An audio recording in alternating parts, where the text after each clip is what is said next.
So hey everyone, Amit Kumar on this side. तो दोस्तों, आज मेरे ट्रेडिंग चैलेंज का डे 87 है और आज मैंने निफ्टी 50 में बाइंग साइड ट्रेड बनाया था।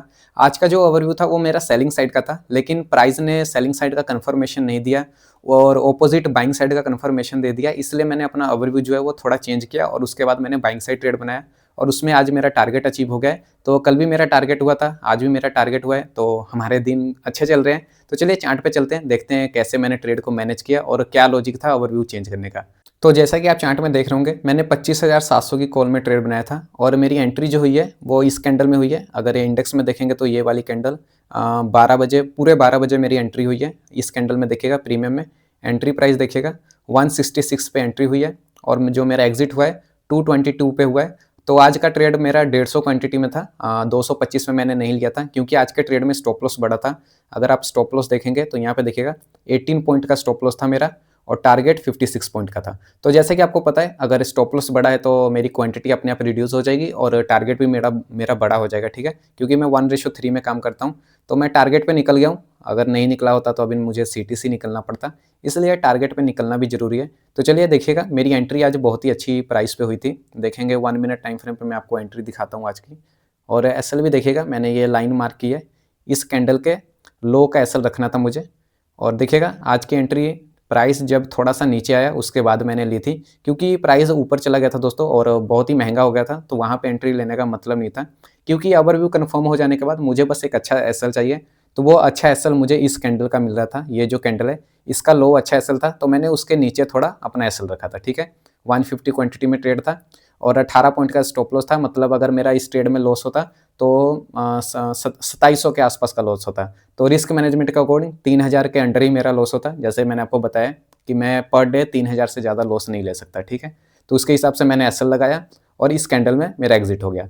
तो एंट्री लेने के बाद ही टारगेट आ गया था, तो ये अच्छी बात है। मतलब मोमेंटम लगातार हो गया था, तो इसलिए मैं यहाँ पे अपने टारगेट पे निकल गया हूँ। और इस ओवरव्यू को मैंने टेलीग्राम पे भी शेयर कर दिया था।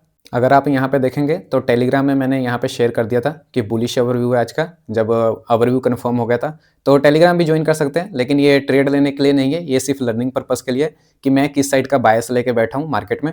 तो ज्वाइन कर सकते हैं, लेकिन इस पर ट्रेड मत लीजिएगा, मैं तो अपने लॉस पे निकल जाऊँगा, आपका लॉस बड़ा हो सकता है, ठीक है। तो ज्वाइन कर सकते हैं तो कर लीजिएगा, नहीं तो कोई बात नहीं है, ठीक है। तो चलिए चार्ट पे चलते हैं। तो आई होप एंट्री तो आप समझ गए होंगे। तो पहले पीएनएल देख लेते हैं, उसके बाद मैं आपको ओवरव्यू और लॉजिक भी समझाता हूँ कि किस बिहेवियर पे आज ट्रेड लिया था। तो यहाँ पे मैं आ चुका हूँ डैशबोर्ड में धन के।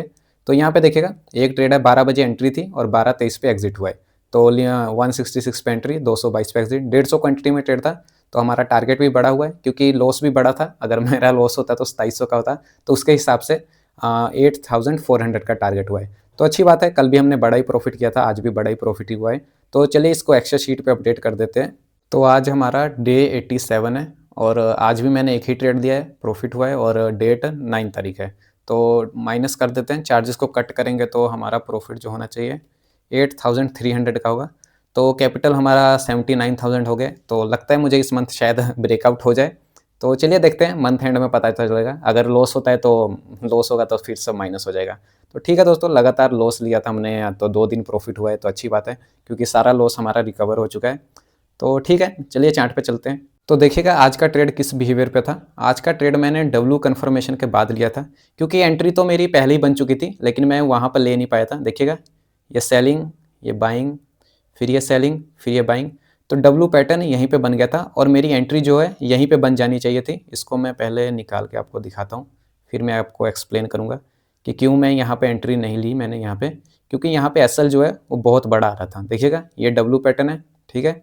उस बिहेवियर के बेस पे मेरी जो एंट्री थी वो इस कैंडल के हाई ब्रेक पे हो जानी चाहिए थी। ये जो ग्रीन कैंडल बनी है 1055 MT, इस कैंडल में मेरी एंट्री हो जाती और मुझे टारगेट मिल जाता। लेकिन मैंने यहाँ पे एंट्री नहीं ली थी क्योंकि यहाँ पे जो एसएल था वो बहुत ही बड़ा आ रहा था। अगर आप यहाँ पे प्रीमियम में देखेगा, ये कैंडल देखिएगा कौन सी है, 1055 की ये वाली कैंडल है। तो यहाँ पे हाई ब्रेक पे एंट्री होती ना, तो यहाँ पे एसएल देखिएगा 33 पॉइंट का आ रहा है। तो इतने बड़े पॉइंट का एसएल लेना बिल्कुल भी सही बात नहीं है, क्योंकि निफ्टी में 20 पॉइंट का एसएल मैक्सिमम अच्छा रहता है, ठीक है।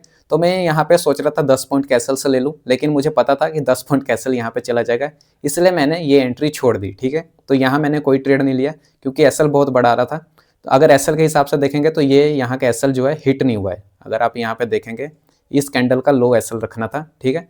तो प्राइस ने ये एसएल हिट नहीं किया है, तो मैंने वेट किया कि प्राइस डब्ल्यू पैटर्न बना रहा है तो एक पुल बैक के बाद एंट्री लूँगा, ठीक है। तो जब यहाँ पे ये पुल बैक आया, देखिएगा ये जो रेड कैंडल बनी है इसने एक अच्छा सा सेलिंग आई थी, ठीक है। जब ये सेलिंग आई उसके बाद जब प्राइस ने अगेन इसका ब्रेकआउट किया ना, देखिएगा आप समझ रहे होंगे कि नहीं, देखिएगा ये डब्ल्यू पैटर्न हो गया, ठीक है, सेलिंग बाइंग सेलिंग, ये डब्ल्यू पैटर्न, ये पुल बैक और इसके ब्रेकआउट पे मेरी एंट्री हो गई, ठीक है। डब्ल्यू पैटर्न बनने के बाद मैंने ब्रेकआउट पे एक एंट्री इनिशिएट किया, मतलब ब्रेकआउट से पहले एंट्री ली क्योंकि मुझे ओवरव्यू कंफर्म था। देखिएगा यहाँ पे भी डब्ल्यू पैटर्न बन रहा है और पुल बैक के बाद मैंने एंट्री ली। कई बार दोस्तों बिहेवियर बनने पे भी एंट्री नहीं लेनी चाहिए, क्योंकि अगर एसएल सही नहीं मिल रहा है तो वहाँ पे एंट्री लेने का कोई फ़ायदा नहीं है।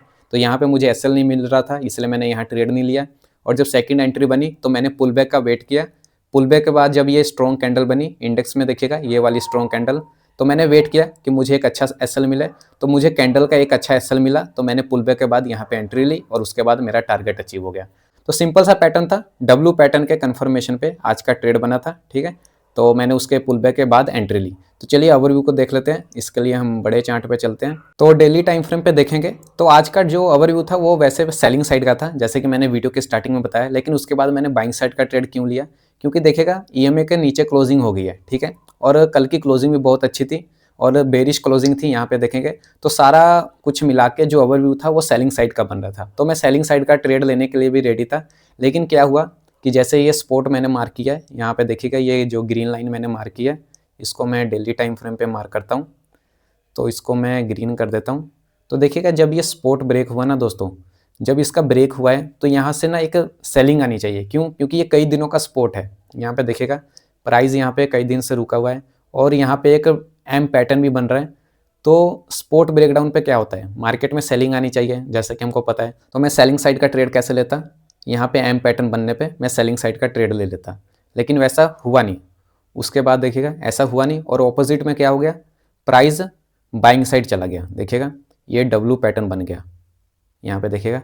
तो मतलब प्राइस ने जो सेलिंग साइड का ये ट्रेड बनाया था, यहाँ पे जिन जिन लोगों ने सेलिंग किया था ना स्पॉट ब्रेकडाउन पे, देखिए दोस्तों हमको मार्केट की साइकोलॉजी के साथ काम करना है कि लोग क्या सोचते हैं। यहाँ पे स्पॉट ब्रेकडाउन पे कई लोगों ने सेल किया होगा 100%, मैं भी सेल ही करने वाला था, लेकिन मेरी कंडीशन है कि मैं सेल तब करूँगा जब मेरा बिहेवियर बनेगा, मैं डायरेक्ट सेलिंग नहीं करता। नहीं तो मॉर्निंग में ये इतनी अच्छी सेलिंग आई है, अगर आप इस चार्ट पे देखेंगे तो यहाँ पे देखिएगा ये सेलिंग आई है, इसमें मैंने कोई ट्रेड नहीं लिया था क्योंकि ये मेरा बिहेवियर ही नहीं है ट्रेड करने का। मैं वेट कर रहा था कि ऐसा बिहेवियर बनेगा ये वाला एम पैटर्न, तो मैं यहाँ पे सेलिंग साइड ट्रेड दूंगा, लेकिन वैसा हुआ नहीं। मार्केट ने ऑपोजिट कर दिया, मार्केट ने डब्ल्यू पैटर्न बना दिया। यहाँ पे देखिएगा ये डब्ल्यू पैटर्न का कन्फर्मेशन दे दिया, तो मैंने अपना ओवरव्यू जो है वो चेंज कर दिया, क्योंकि यहाँ पे कई लोगों ने सेलिंग की होगी, वो सारे ट्रैप होंगे, ऊपर से डब्ल्यू पैटर्न भी बन रहा है, इसका भी कन्फर्मेशन है, और ओवरऑल देखेंगे तो मार्केट जो है वो मेजर बाइंग ट्रेंड में है। तो ये इन सब लॉजिक को मिला के मैंने यहाँ पे डब्ल्यू पैटर्न बनने के बाद पुल बैक पे एंट्री ली। तो यही सिंपल सा ओवरव्यू था। आज का ओवरव्यू थोड़ा आपको डिफरेंट लगा होगा जैसे मैं नॉर्मली ट्रेड करता हूँ उससे, तो ये भी मार्केट के साथ हमको इवॉल्व होना पड़ता है। अब मैं हमेशा जो मैं सोच के आता हूँ ऐसा तो होगा नहीं, कभी कभी मार्केट भी अपना अलग चाल चलता है, तो उसके बेस पे मैंने अपना ओवरव्यू चेंज किया था। तो ठीक है दोस्तों, यही सिंपल सा लॉजिक था, ज़्यादा कुछ था नहीं।